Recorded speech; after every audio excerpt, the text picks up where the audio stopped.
Missed an episode of your favorite podcast? Choose from over a decade of content in our archives, not just the latest episode. All free at GCNlive.com. This is your call to action. Get prepared, America. Economy, survival, energy, disasters. This is USAPrepares.com. Informative radio, educational radio. Interact now by emailing instructor@USAPrepares.com or text at 434-390-7953. Class, please take your seats. Now, your instructor, Vincent Finelli. Everyone all set, cocked, locked? Here we go. Your dial set correctly to the USA Prepares. We're delighted you're with us. And we broadcast 2 hours from high atop the Missouri Ozark Mountains. There's a link on the website to all of your instructors. If you'd like to give us a call, we'll pay for the call, 866-582-9933, 866-582-9933. Nathan is engineering the broadcast in Minnesota. Rich Scheben's with us, offgridmontana.com. Welcome, Rich Scheben. Well, thank you, Vincent Finelli. How are you this morning? Well, you know, I was thinking about the most despised person on the planet, at least on the planet, possibly in the universe. Mark Zuckerberg. And I want to be careful how I say this, but we have all been zooked. Yeah. And gosh, what an evil, evil individual that thug is. He is like the king of all peeping Toms. There's nothing he doesn't want to know about us. He wants to know everything he can about people who sign up for Facebook. And then he wants to know about everybody else who doesn't sign up for Facebook. That guy is just beyond compare. I can't think of anyone on the planet who thinks, acts, and behaves like him. And then yet he's enriched himself on us saying, look at me, look at my dog. Yeah, look at my dog. Look at my dog now.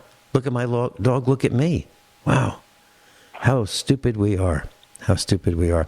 And I've been working on a way to destroy my Facebook data. That's what I would like to do. So for me, Facebook is really simple. It's kind of like a one-way communication. Me saying, here's what we're going to be talking about on the radio today. Who's the instructor of the day? Here are the topics. And that's it. That's all I use it for. Now, some people, every once in a while, I'll post a special message if we do something, if we're going to an event or something. But I don't post pictures, and I don't say, look at this, look at this, look at me take a picture of myself with my phone. Wow, we have really fallen down. So yesterday and the day before, and a couple days before that, I've been working on fixing our email account. And I was up until the wee hours of the morning working on that, and it doesn't work. And I found out why.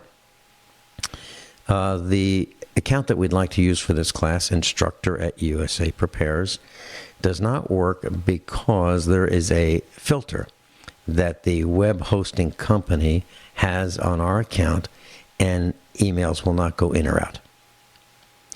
So we can't use that email address yet. So then next thing I did was I said, well, there's a workaround here. What we'll do is we'll forward that email address, instructor@USA Prepares, to another one that does work, which is provided by the telephone company. But the forwarding doesn't work because it goes through the same filtering process. Which brings me to another point, Rich Scheben and class. That is that those who are between us and whomever we want to communicate with have the power to filter our messages and prevent some, all, most from going where we want them to go. They can be redirected and rerouted. So, for example, when you program in Linux, it uses pipes and filters. Pipes like water pipes, drain pipes, and filters. So what you can do is you can say, let's filter any messages that we want to go to Rich Scheben, okay? And let's pipe them to null, N-U-L-L. So I send it off to Rich Scheben at his email address, and I think everything's great, and it gets filtered. He goes, oh, here's one for Rich Scheben. Special processing for him, and it gets piped to null, N-U-L-L, which means it goes into the great abyss. It disappears. Gone. So that can be done. So now I understand why people who send me emails go, hey, you didn't get back to me. I go, yeah, I know, because there was nothing to get back to you about. What are we talking about? Well, I sent you an email. Oh, okay. I didn't get it. And so they think I'm kidding, right? They think I'm ignoring them. Okay? Or I called and you didn't answer the phone. Right, because it didn't ring. Really? It rang on my end. Well, it didn't ring over here. That's the kind of stuff that's going on. So we're dependent on technology, or we think we are, and those are the kinds of things that happen. And they can get worse.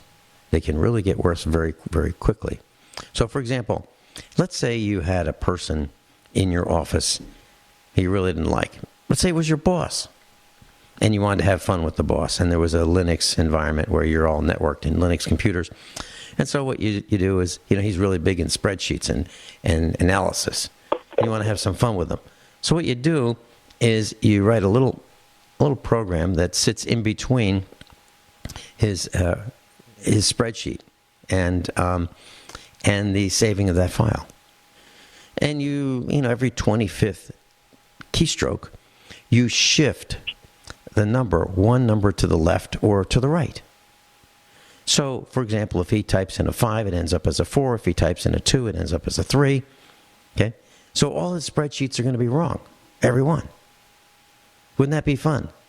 Well, that's easy to do if you can use some of the features in Linux. Yeah, or you can encourage him to misspell. You can say every 40th character, shift one letter to the left or right on the keyboard.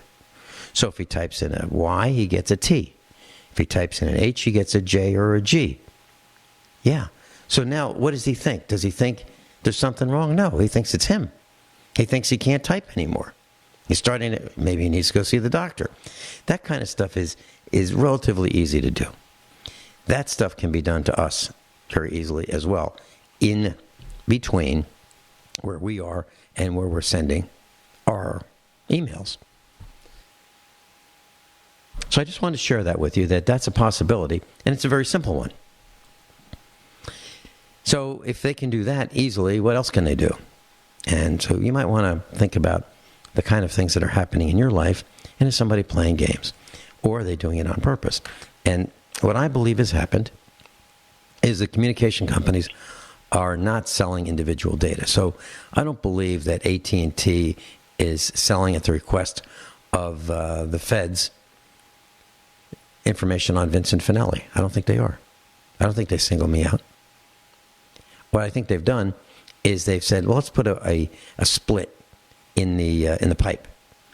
So all traffic for everybody, including you, goes to, if you use AT&T, it goes to AT&T, and simultaneously it goes to the government or its contractors. So they get to see everything. So if you were to ask them, are you monitoring my data? Are you tapping into my data? Oh, no. But what they don't tell you is they're monitoring everybody's data and tapping into everybody's data. So keep that in mind going forward, and don't say anything, don't write anything, don't type anything that you do not want the whole world to know about. Okay? Keep that in mind. Rich, do you have any comments on that? Well, sure. I got a few of them. Basically, we're living in the world of censorship, surveillance, shadow banning. All this has been known for quite some time, and basically it's giving, whether you want to label people as conservatives or people who stand up for patriotism and the rule of law, like the Constitution and the Bill of Rights, basically the people who say these things, their word is getting suppressed through the technocracy. And, you mentioned Zuckerberg. He made it very clear that he was allowed to delete all of his personal stuff, but our personal stuff gets shared with the rest of the world. Not for the purpose of these politically correct buzzwords like equality, fairness, tolerance, diversity, prosperity, and inclusiveness, but to keep the infighting and the chaos alive and well, divide and conquer strategy. Now, Zuckerberg, he's been punishing sites for people who've been criticizing mass migration. And I want to share a few statistics with you again to the listeners.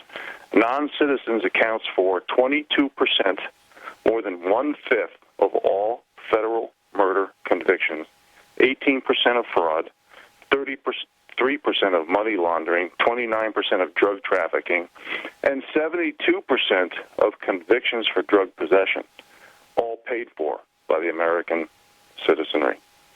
And according to the CBO, that's the Congressional Budget Office, 1 in 5 illegal aliens will go on food stamps if Congress approves DACA or any type of similar legislation. This is not anti-immigrant. This is not anti-brown. This is not anti-man. This is not anti-Martian. This is not anti-any of this crap that they're pushing. Basically, we're heading into a new industrial revolution, folks. Robotics, automation, artificial intelligence. I talk about this often. It's going to take tens and tens and tens of millions of jobs. We already have almost 100 million people out of work that doesn't go on the so-called rolls of the unemployment rolls. If you believe that unemployment is less than 5%, please send me a check, cashier's check only, and I'll send you a bridge in the mail. The unemployment rate is well over 20%, guaranteed. And that's why they're using terms like real late for plausible deniability. Everything is fake, everything is phony, and that's part of the censorship surveillance of technology in today's technocracy. So we have to realize that the only way that the people are going to change things is if we speak up, we read up, we stand for principle. We can't allow chanting, screaming, being bought and paid for violence to be allowed. We have to create our own venues and our own platforms by, for, and of the people. Vince? Hold that thought. We'll be right back. So I just posted on Facebook today's message about the broadcast. Here's what I said. Mark Elliot Zuckerberg, is he the most despised person on the planet? The king of peeping toms? The person who wants to see all of your secrets? Look under your bed sheets. Look behind your shower curtain. Look through your chest of drawers, or look in your drawers. Is he? What do you think? That's what I think of Mark Zuckerberg. That is the question. And so we'll get a chance to see if Facebook rummages through this particular post and says, you know what? Finelli's out of control. What he's saying is unacceptable. It'll be interesting to see what he has to say about me before I delete all of the information that Zuckerberg has collected and stored who knows where and sold to whom knows whom. Mark Zuckerberg. I think he is quite despicable. That's my opinion. And I'm allowed to say my opinion still in the United States of America. I don't know how much longer that will continue. Rich, I wanted to share something with you about hard drives. So I was redoing the studio here in Missouri, and I had two Dell computers that I bought used that have failed. And I cannibalized them, and one of them had a bad hard drive, so I just swapped the hard drive out and put it in another computer, and everything's happy. I loaded another copy of Linux on it yesterday, and it all works just great. Well, I thought, I ought to buy another hard drive, so I just went to eBay. and I typed in Dell, the specific model of the computer, and hard drive. And I found out something really neat. There are a whole bunch of companies that are selling, or individuals selling hard drives, used hard drives. And they've loaded Windows on them and the drivers for like Dell and some other computers. So you can buy a hard drive with Windows on it, ready to go. And all you have to do is complete the registration process with Microshaft. Well, isn't that cool? So they say, now, this is a licensed copy of Windows. It's licensed to a specific motherboard. So it's a used hard drive, and it comes with a used motherboard, a blown, defective motherboard. So what these guys are doing is they found a workaround where they can sell you a hard drive for about $25 or $35 with Windows on it, as compared to buying another copy of Windows for $89 or whatever they sell it for today. What a great workaround. And then they say, now, if you want that defective hard drive that goes with, if you want the defective motherboard, the blown motherboard that goes with this hard drive, that's an extra shipping cost. Just let us know and we'll send you that motherboard. What they're really saying is, who in their right mind wants a dead motherboard? So they just ship these hard drives. And then all you do is, if you have a certificate of authenticity, one of these little labels that comes with the original copy of Windows, you just type that in and you're good to go. If you don't, you go to another guy on eBay and you buy a certificate of authenticity from him or her. So for less than $50, you get a hard drive, a copy of Windows, and you're in business. So I just wanted to share that because that's a great, great way to save some money and get a hard drive in the process. Now, it will be a used hard drive. So I just wanted to let you all know that. Rich, do you have any comments, or do you want to go in another direction? Well, you mean regarding the hard drive? I think you gave us a lot to talk about in your first segment about Zuckerberg. Let's zero. Let's go. Well, the reason why I want to go there is because I really feel that the elites are trying to control everything. Less than 1% of the people now own 2/3 of the wealth in the world. So it's pretty obvious that as long as we keep infighting, as long as they keep their MO is to distract, dumb down, and divide the American people by every group, which I think people are waking up to. I think people are waking up to the fact that there's an addiction to power, money, and control. Now, whether it be false information or fill-in-the-blank information, basically, they can say anything they want about us with AI and literally make us say it. And they could make things up. We'll talk more about that after the break. Yeah, I think you're even talking about changing chapters and verbiage in your book. Yeah, we'll be right back. Rich Sheben's with us, Off-Grid Montana, offgridmontana.com. Rich, you had some more comments? Well, I do, and pardon me if I get a little lengthy. Feel free to cut me off here, but I think we can talk all day about all the corruption, the manipulation, the deception, the nepotism, all the things that are making the elite control everything that at least the bottom 93% does, and changing words of common definitions of common words, and everything from GMOs to hormones, steroids, and antibiotics, and vaccines, and wars, and geoengineering, and pedophilia. It's unbelievable how much we talk about things and how little things get done. And this is why President Trump, he said he wanted to transfer power back to the people. And I really believe that's one of the reasons why the elite are trying to kick him out. He took a salary, I believe, of like $1. He's got to allow the people to create their own venues and their own talking points, and to be able to speak up and not allow the bought and paid for people to change or control the destiny of so many people. Now, I'm going to talk about a person here that I'm sure many of you saw on YouTube just in the past several days. His name is Mark Robinson. He's out of Greensboro, North Carolina. He's a resident there. He gave a 3-minute lecture or speech, if you will, over the tyranny of gun confiscation to city council. This man was extremely articulate. He was eloquent in speech. He was direct and to the point. And he makes Americans proud to be Americans. This guy, if you listen to him. And I read somewhere, who knows if it's true or not, that he doesn't even own a gun. He may, I don't know. It's irrelevant. But he's sticking up for the Bill of Rights and the Constitution. And that's the type of heroes that America needs, folks. We need people to speak up and create venues and platforms so the people can understand that we are the majority, like Mark Robinson says.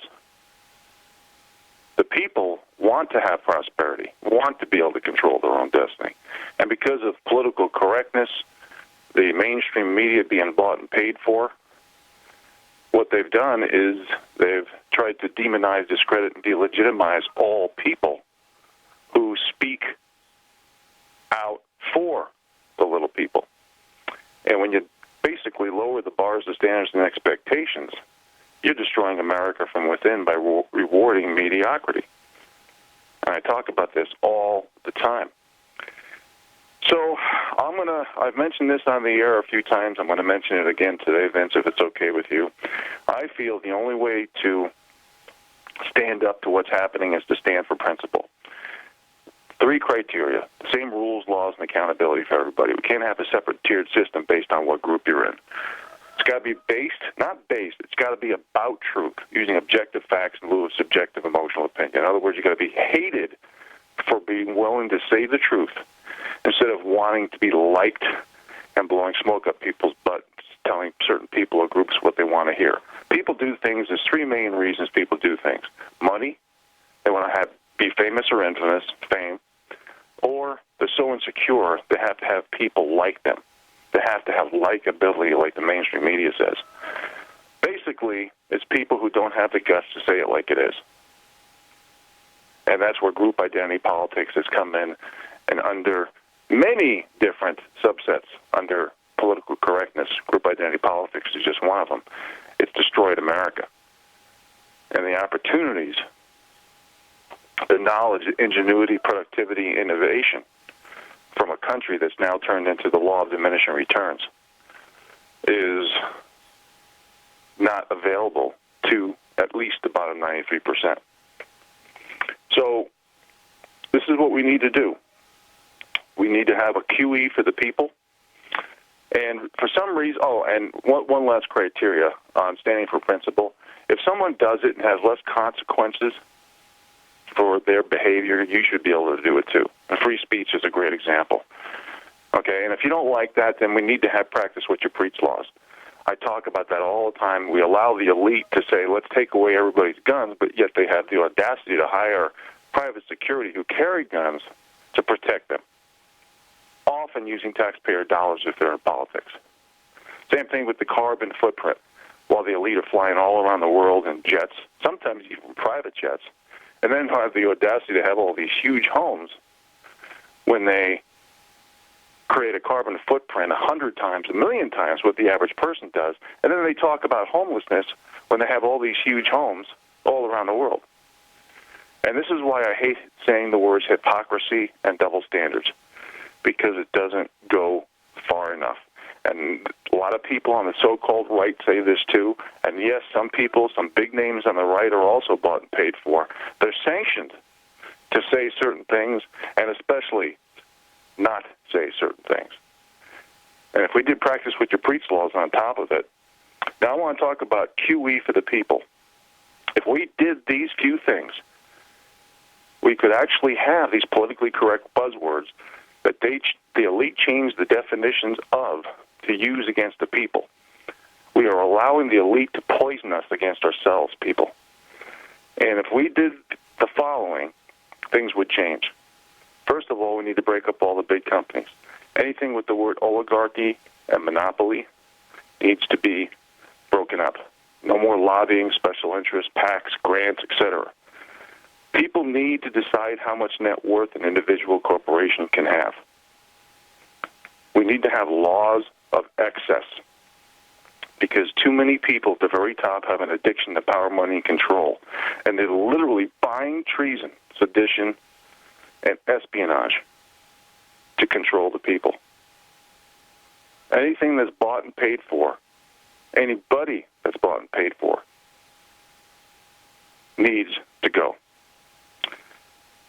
We can't have 8 people that basically have a higher net worth than half of the globe combined. And like I mentioned earlier, less than 1% of the people control 2/3 of the wealth on the globe. We need to have means testing and negative interest rates.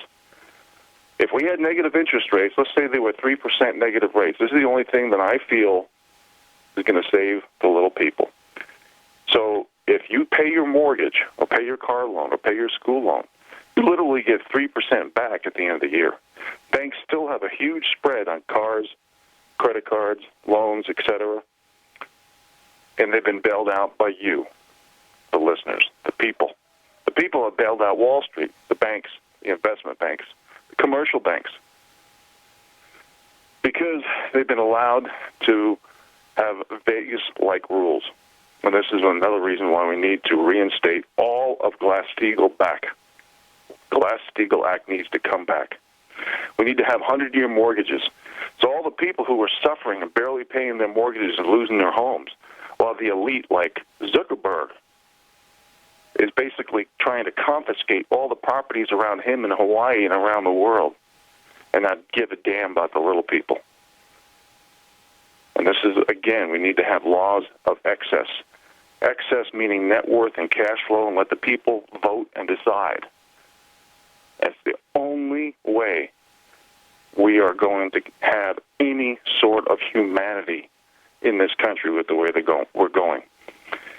Next, we need to take the mean household debt, and I'm shooting from the hip here. Let's say it's $80,000. You get a voucher from the government. If you're in debt, you have to pay it off. And we can easily do that just like buying a home. You know, people check on what kind of liens a person has. You know, if you have a outstanding school loan or car loan or mortgage, you need to put that money into it. If you're out of debt on those things, then you have to go out and spend it, maybe in a voucher form to not create a hyperinflationary situation. And we also need to dismantle the central banks. We can't have a debt-based currency. That has to be eliminated. And Congress is already in the Constitution that they can create money. But if he took all the money from the Rothschilds, the Rockefellers, the Morgans, the George Soroses, all these people who you say white privilege, but you're not attacking them. The left is not attacking them because the left, especially the mainstream media, is bought and paid for. So certain names aren't going to be mentioned. The only reason Zuckerberg is being mentioned right now is because he screwed so many people and sold their personal data to the highest bidder. If we did just those few things, if President Trump transferred the power back to the people and gave national platforms and venues to ideas and solutions like we talk about, we could change America, we could change the Western world, and we can change all this corruption. You know, one of the things I'm looking at right now is an article from Zero Hedge. Basically, it's showing the NASDAQ going to the moon, and all three major indices are going to the moon right now, but they're showing the 30-year yield on bonds going down. It just shows, if we all knew Economics 101, anything like socialism, communism, totalitarianism, tyranny, dictatorships, all these top-down centralized control from the top down with no accountability from these governing bodies.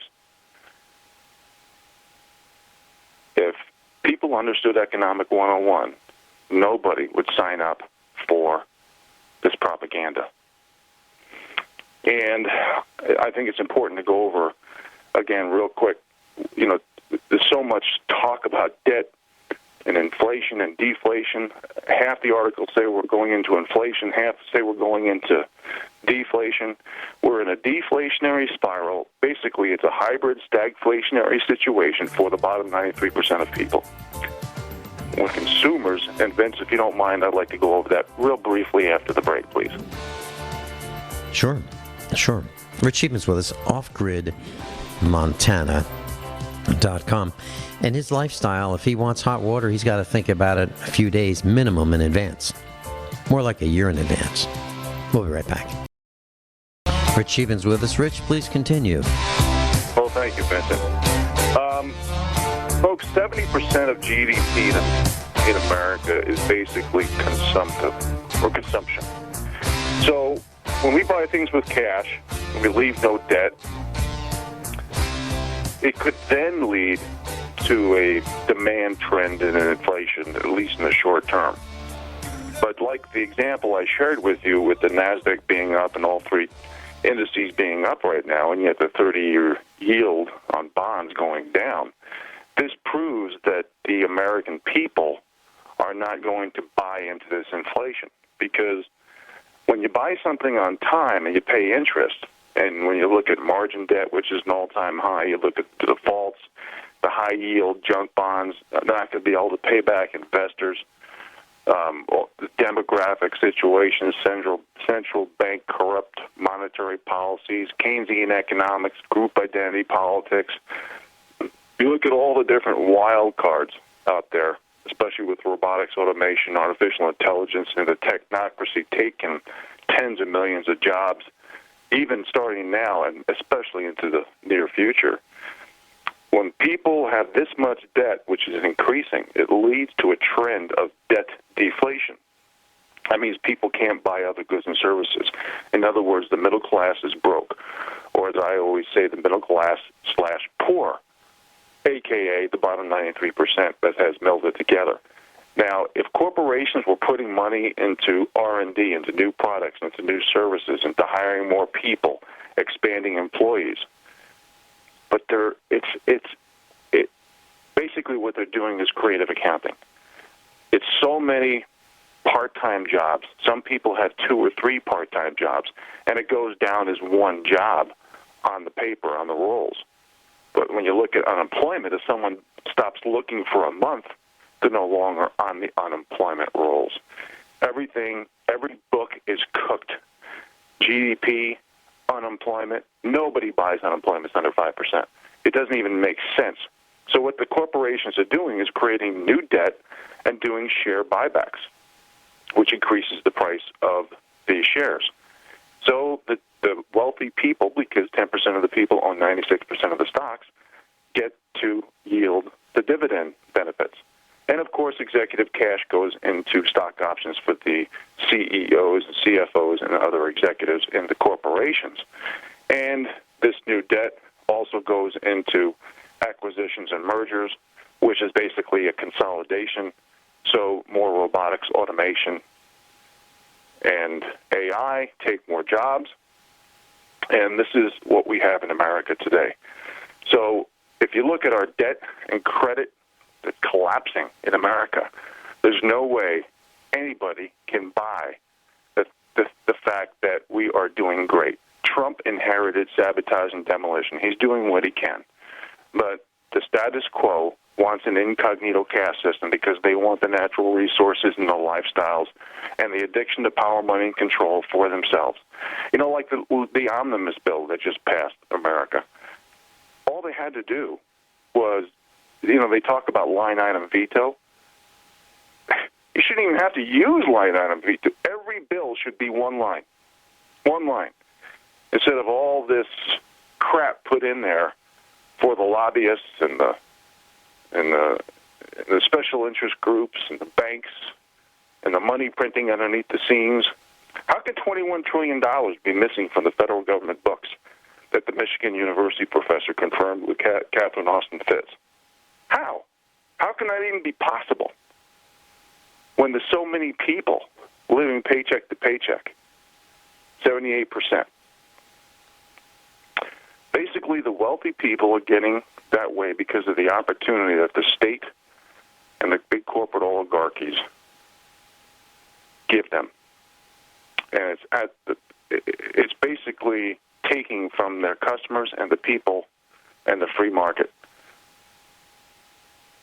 I mean, you really believe this gun thing? Let's take everybody's guns when they can't even stop drugs and pedophilia on our streets? How the hell are they going to stop guns?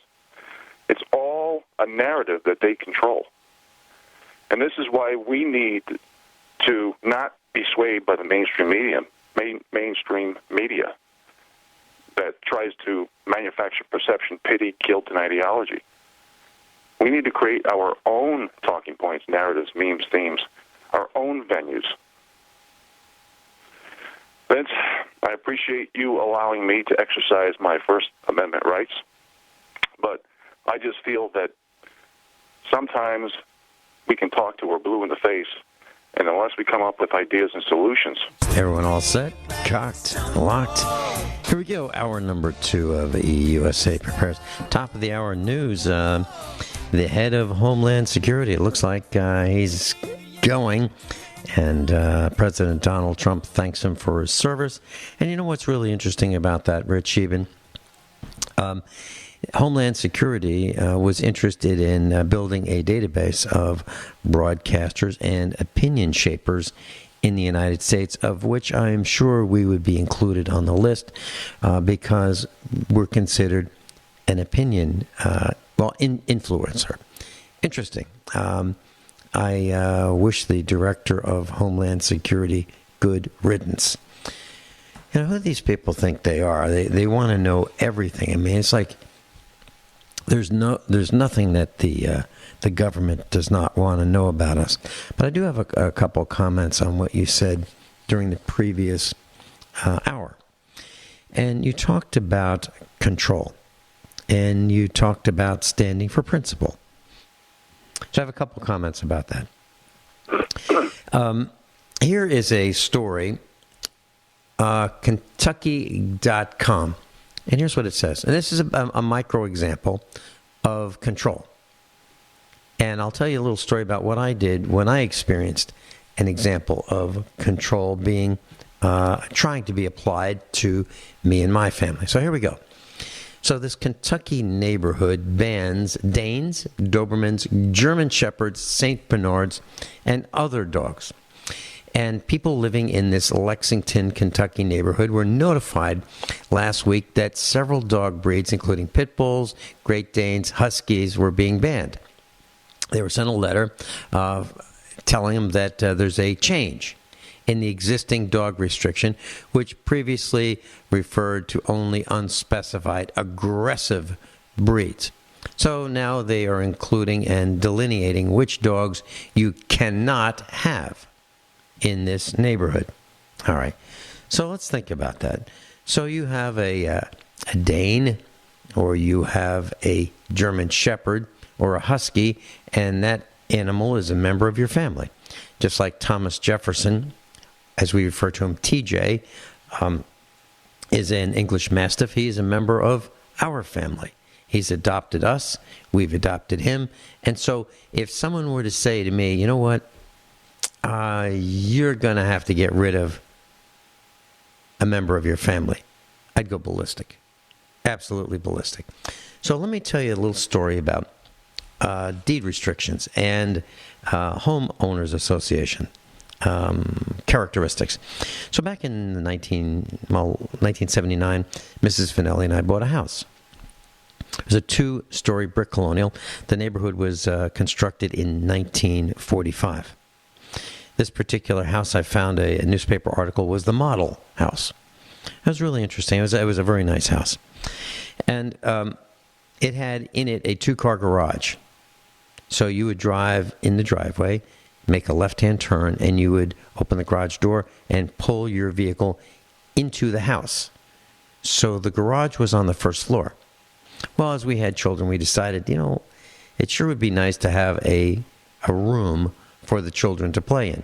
So we decided to convert this 2-car garage, add windows, and make it into a family room. But we still wanted to have a garage. So we decided that we would build a garage, a freestanding garage, two-car garage. Now, the house was brick, and it was painted kind of like a grayish tan color. And it had a roof that matched.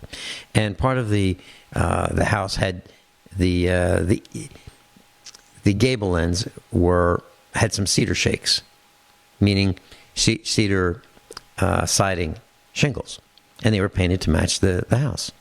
It was all very tastefully done. So we drew up some plans to build a two-car garage that matched the lines, the character, the cedar shakes, the color, the roof pitch. Everything was to match the house. And we submitted the plans to the Homeowners Association, and they said, nope, we don't like it. And we said, okay, why? Well, it's too tall.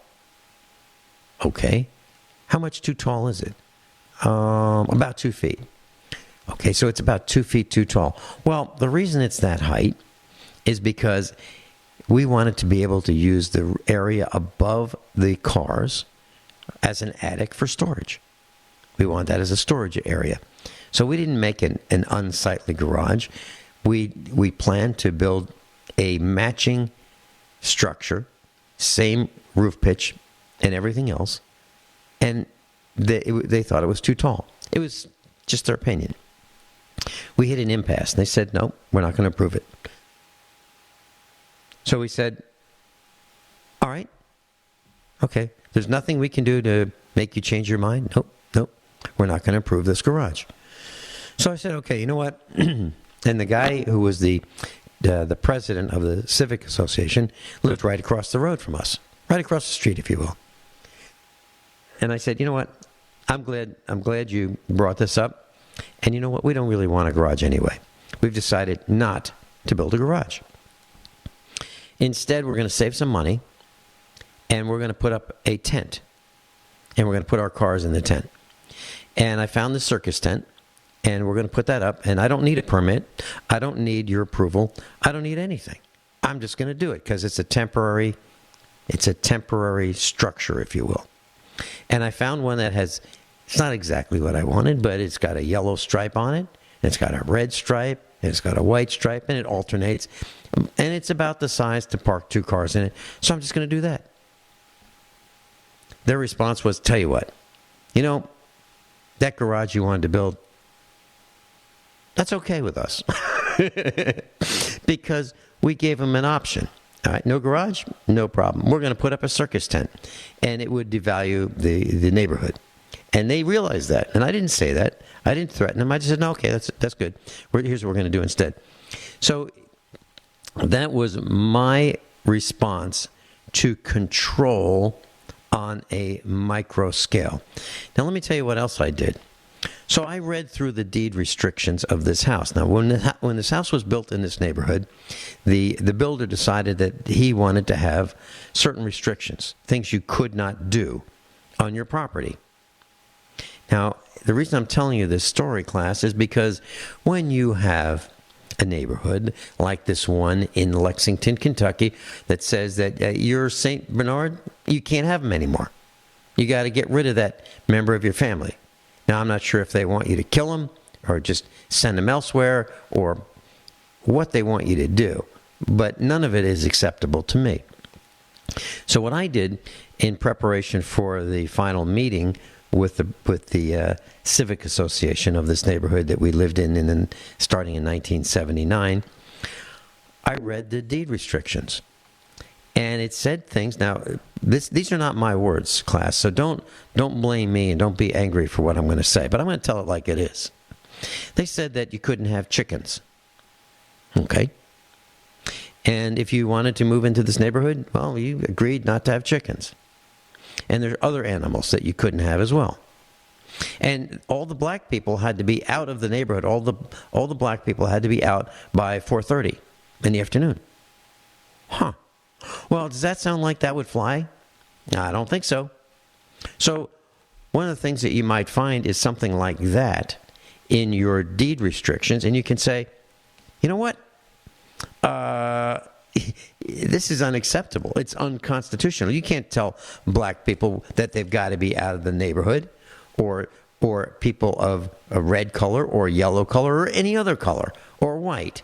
You can't tell them they've got to be out at a certain time. So based on that, I'm not buying any of the deed restrictions. I'm not agreeing to any of it. It's unconstitutional. Take a hike. I'm going to do what I want. And about those chickens, I think mostly they're going to be roosters. That's how I would respond. So I just wanted to share that little thought, a micro example of how I react when there is oppression and control and on the Finelli family, and how I do stand for principle. One more example. So our daughter bought a house in Virginia, and it had a homeowners association. Next thing you know, she gets a letter. This was a used house. She was not the first owner. She gets a letter, and they're fining her. They're saying that you are now being fined because you do not have screens on the front windows of your house that match. As a matter of fact, it's worse than that. You have some missing screens, and here's the fine. So our daughter sends back a written response. Show me where you see that the screens don't match and where screens are missing. So they sent her an email with a picture of the house. And she says, you're absolutely right. Screens are missing. Screens don't match. And by the way, that was before I bought the house. The house has all matching front screens and all that. So what I'm saying is, you don't have to accept what people tell you who act like they're an authority. You don't have to. You can challenge it. You can challenge it very easily. As a matter of fact, we're preparing our taxes right now, and we are writing in the margins, in the notes, on publication 17 and all the other publications that relate to our taxes, what we think they mean. And when we get audited, if we get audited, I am fully prepared to defend all of the positions we have taken, including some of the positions I don't think are exactly what they want us to do. But what's going to happen is, so for example, use of our home as a business, they want us to use their formula. Well, I'm not going to do it. I'm not going to limit myself to their formula. I'm going to use an exact calculation. Exactly. Square footage. And they can say, yeah, but you didn't follow the formula. I'm going, yeah, because it's not exact. What I did is exact. So those are how I respond to the oppression and how I do stand for principle in class. I know Rich Scheben does, and I hope you do as well. And you can take a page out of our book if you'd like. We're going to a commercial break, and Rich Scheben, I'd love to hear your comments on what I just said when we come back. Rich Scheben is with us off gridmontana.com. Rich, any comments about what I mentioned in my reaction for standing principle in the little micro events that I've described with the window screens and the homeowners association and the restriction on building a garage that I just said we're going to do it, our way, regardless of what you guys think. What are your thoughts? Mm-hmm.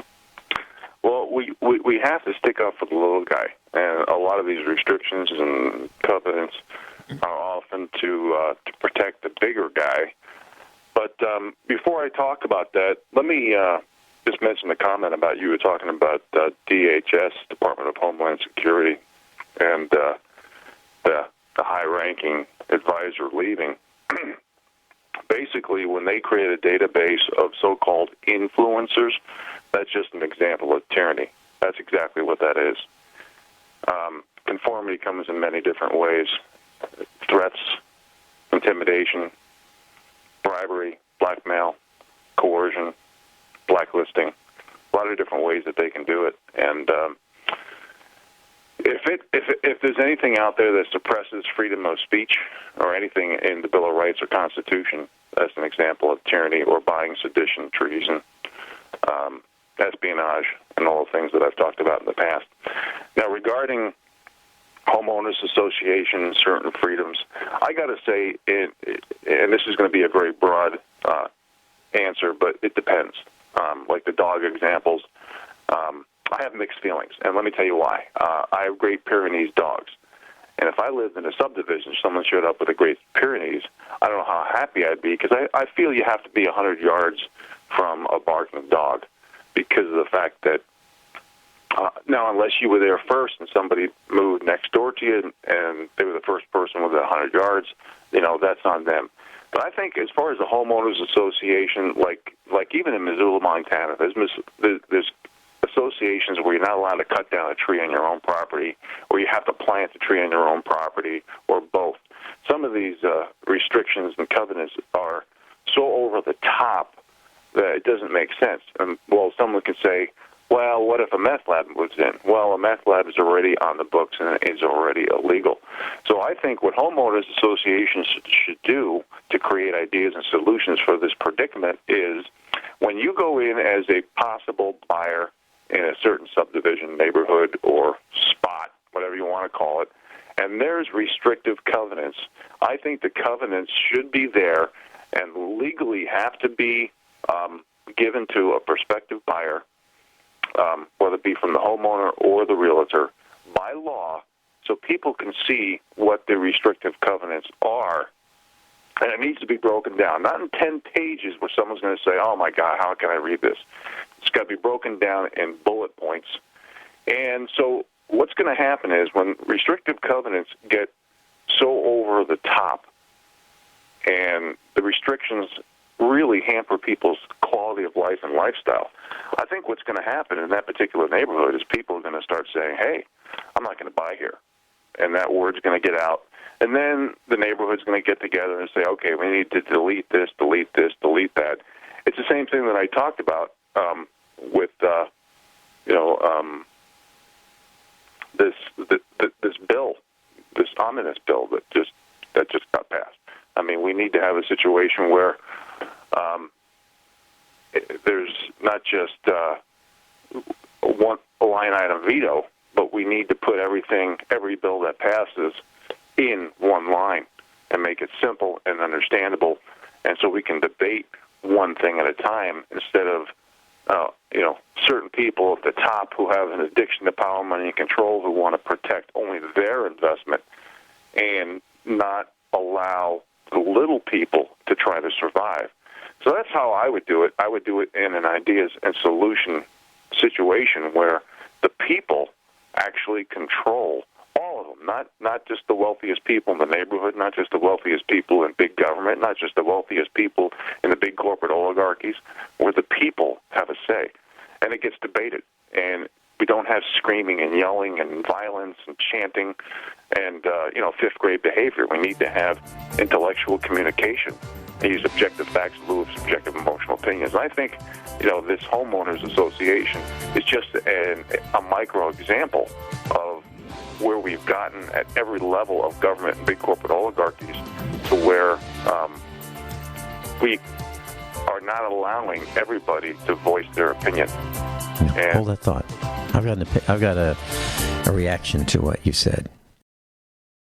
Bills should be one sentence. Well, I just jotted down a few during the commercial break. And here's one of them. It is lawful to resist an illegal arrest. It is lawful to resist an illegal arrest. Here's another one. All representatives will read and understand every bill he votes on or will be guilty of failure to perform his duty and will be imprisoned for not less than 10 years. All representatives will read and understand every bill he votes on or will be guilty of failure to perform his duty and will be imprisoned for not less than 10 years. Here's another one. The people shall have the right to own any weapons that the government has. The people shall have the right to own any weapons that the government has. Here's another one. No bill shall be longer than one sentence and is written on the 9th grade level or lower. Just a few thoughts. Any comments? Oh, I'm sorry, Vince. Can you hear me okay? Yeah. Mm-hmm. Okay. Yeah, that's the way it should be. That's what makes sense. I mean, as long as we keep doing the behaviors we are doing, America is basically reinforcing the emperor has no clothes philosophy, where the little people, whether they can't understand it, don't have the time to read it, it gets interpreted different ways, where you get called a racist, bigot, sexist, misogynist, homophobe, conspiracy theory. If you say things like this, I mean, just like when I was talking about that chart from Zero Hedge regarding the NASDAQ going up and bonds long-term going down, you know, there's no way you can justify the fact that we have an inflationary situation, or else interest rates would be going up. Now, if we lose confidence in fiat currency, especially the U.S. dollar, and China and Japan and everybody who owns our debt starts selling treasuries, and we have a ton of money coming back quickly, and heck, even if we go into another QE situation, another money printing situation, which we have been doing, but if in lieu of QT, quantitative tightening, if we keep printing money, who knows? Could that put us in an inflationary situation? Possibly. But for the bottom 93%, it's going to be a stagflationary hybrid disaster. So why don't we talk about things like that? Why don't we talk about, you know, it takes, depending on what source you get it from, between $3 and $6 of increasing debt is only $1 to increase GDP. Why don't we talk about the fact that 1% of the people owns 83% of the stock? Why don't we talk? I mean, there's so many things that we can talk about that make sense. But see, when we say these things, that's when they call us extremist, bigot, sexist, misogynist, controversial, anti-this, ism, ist, and phobia that. I mean, it's gotten to the point where this is why I'm saying we need to talk about ideas and solutions and create our own venues and our own podiums to talk about benefiting the little people, because it really is an aristocracy, serfdom relationship in every sense of the word, and it's getting worse and worse and worse. And this is why, like, standing for principle, practice what you preach laws, QE for the people that I just talked about today, we need to transfer the power back to the people, and that's why Trump was elected. And if I don't think most people really care about the fact that Trump is not an angel, because I don't think any of us are. We're all imperfect sinners because we're human. And if we can create platforms for the people, by the people, and of the people, all the people, in lieu of distracting, dumbing down, and dividing us by every group possible. I mean, even that Mark Robinson I talked about earlier from Greensboro, North Carolina, where he gave that 3-minute speech, he even talked about, you know, he's tired of hearing about different groups, you know, race and gender and sex, sexual orientation, religion, ideology, all the race baiting that's going on. It's getting out of hand. We need to concentrate on the platforms and the venues for the people, by the people, of the people, and keep it simple and make it so we can all have some type of prosperity, so we can all control our own destiny. Because if we let the Mark Zuckerbergs do this, and they sell all of our data to the big corporations, to governments, for the benefit of controlling the people through coercion or bribery or blackmail, whatever, then forget about anything getting better. Opioid and drug use and despair, everything that's bad will increase on the charts. Vince? You know, I was thinking about Mark Zuckerberg. The scandal involves at least 87 million people, right? So that's what we know so far. And we now know that, well, let's look at this. I'm going to click on an article right here. Here's a post. Oh, geez. I think my computer has some problems. What happened? Oh, geez. I've got a challenge here. All right. So Facebook has been scanning the contents of private messages. Now, I guess that makes sense that they would do that. Why wouldn't they do that, right? Why would they not, if they're doing all the other things they're doing, why would they not scan your private messages? Did you know that, class? Did you know that Mark Zuckerberg admits that Facebook scans some of the content of your private messages, the conversations, and that, links and images are scanned, what they're saying, to prevent the spread of illegal and extreme content. What business is it of theirs? You know, you used to be able to say things like, you hate some particular government alleged representative or the president. Now you can't even say that because that's hate speech. But Mark Zuckerberg is and his company is looking through messages that you thought were private. Wow.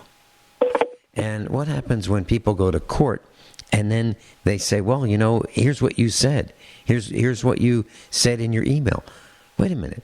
What about POP 3? POP 3, you think that your email messages are sent across the internet. They come from the sender and they end up on your PC where they live. But then they get brought up later on. How does that happen? So they're being stored? Who's storing them? How does the government have access to them? It's kind of frightening. It's terrifying to me that people are watching every move we make. Every move we make. From the purchases on our credit cards, they know what we buy. I mean, I'm getting ads. I'm getting all kinds of ads for all kinds of things based on a search. If I type Fram oil filter, I get all kinds of Fram advertisements. If I type batteries, I get all kinds of advertisements. I don't like it. I can't stand it. And where does that come from? That comes from Google and the Facebook types who are profiting from trying to figure out what we're interested in. Who would have thought of that 20 years ago? That you could build one of the largest valued companies on the planet from spying on people. Who would have thought of that? Mark Zuckerberg, the king, in my opinion, of peeping Toms. So I would suggest that if you don't like what you hear about Mark Zuckerberg, or if you don't like what you read about him, if you don't like the fact that he's garnering intelligence from what you post and selling it, if you don't like that, throw him overboard. Get rid of Facebook, and that's what I'm doing. But I'm trying to figure out something more responsive, something more like, how do I destroy the data, make it useless for whatever he's collected about me, USA Prepares, what we do here? How do we make that data useless? Rather than just say delete and then say, well, I hit the delete button, it's gone. No, it's not. I want to scramble it. I want to destroy the data that parasite, Mark Zuckerberg, these are my opinions, has compiled on us. And there's no way I believe that guy that wears a gray T-shirt has done this without government money. I believe he's government-backed. I believe that. And here's something that I'd like to know. Why is it that these people who I despise so much, who have created so much harm on our planet, are ugly?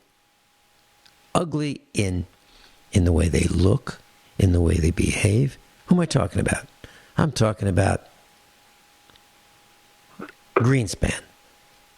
Greenspan. I mean, if you had a choice to pick out a face, and you were being offered a choice by your creator, okay, just go to this list and pick out a face that you'd like to have. Who in their right mind would pick out Alan Greenspan's face? Okay, or Mark Zuckerberg's face? You know, who have you ever heard say, boy, I wish I looked like Alan Greenspan? Gosh. So we're cursed. We're cursed with their presence, and we're cursed with having to look at them. Mark Zuckerberg.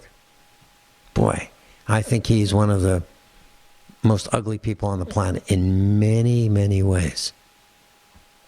I'm interested to see if my free speech will have any impact on how he and his ilk retaliate. Wouldn't that be interesting? And of course, I'll report on it. So my plan is to dump Mark Zuckerberg and his ilk and just use a website that we control. Partially control, I guess, to get the word out. And I'd love to hear Rich Sheben's thoughts on what I just said. Maybe it was a blistering response to my reaction, showing my reaction to Mark Zuckerberg. And we've all been Zuckerberged. I'm trying to be polite. Make sure no one misunderstands what I said. Yeah, you can see I'm pretty angry about these ugly people and what they do to us. My mom did not raise me this way. She raised me to be polite. And I've learned this. This is something that she didn't teach me. This is something that I've experienced through my life. And I look at things, and some of them just really bother me. And who are these ugly people that want to control our lives and spy on us? I find them ugly on many, many levels, including physically. Rich Sheben, any thoughts? Well, power, money, and control really is an addiction, and it should be way in front of alcoholism or drug addiction or anything. And obviously the powers that be don't want to include that because they need to foment hate, chaos, infighting. But for the 87 million people that Facebook has admitted to stealing their data, that's a bunch of crap. It's probably triple that. And keep in mind they're also a worldwide social media giant. And, so I mentioned last week that they hired physicians to get data from hospitals, and who knows what kind of blackmail they're going to use on people with that as well. The little people basically have no representation, no restitution, and no protection under the law. And that's why the little people need to stand up. Social media, amongst all the big corporate oligarchies, the fascist system, where the corporate oligarchies have created an alliance with big government and can't be touched, basically has played, duped, and used the American people. And unless we create platforms and venues where we can give ideas and solutions and survive, because the correct word to use is not populism, it's survivalism. That's how bad things have gotten. And I don't think I've read, I can't tell you how many things I've read where the elite feel that there's overpopulation. And that's why I often mention things like I did a few moments ago about GMOs, hormones, steroids, and antibiotics, vaccines, geoengineering, pedophilia, wars that we might go into any day now. If we could have venues, if Trump really wanted to transfer power back to the people, and give venues and platforms to the little people that went national, who knows? Maybe the little people, which is the bottom 93% of Americans, could come up with ideas and solutions that could make everybody happy. Like some of the things that I've been pitching for years, like practice what you preach laws, standing for principle, and QE for the people. But for all of you people who listen out there to the so-called mainstream media who are so-called conservative, why do you think they don't mention these things that I mentioned? It's because they're bought and paid for. There's certain messages that get sanctioned on what to say and especially what not to say. It's all about keeping the status quo or manufacturing an incognito caste system. So we all have to stand up, we have to read up, we have to speak up, and we have to exercise our First Amendment rights and use objective facts in lieu of subjective emotional opinion. Rich, here's what they did. Here's what they did. They took advantage of our trust. Let me say that again. Absolutely. They took advantage of our trust. And I'm going to give you a couple simple examples. They took advantage of our trust by deflating the ball, so the other team is at a disadvantage. Deflating the ball to give an unfair advantage to one team over another. That is taking advantage of our trust. Here's another one. How about those red light cameras that these municipalities and cities have installed? The government has installed these red light cameras. And then what they did was they tweaked the interval between the yellow and the red. So it goes green, green, green, yellow, yellow, red. Then it goes green, green, green, yellow, red. And you can't stop in time. And then they give you a ticket. They took advantage of our trust. There ought to be a special penalty. Immediate penalty, immediate karma that we mete out to people who take advantage of our trust. You have to vote for it before you can read it. That kind of breach of trust. Rich Shealy, thanks so much for being with us today.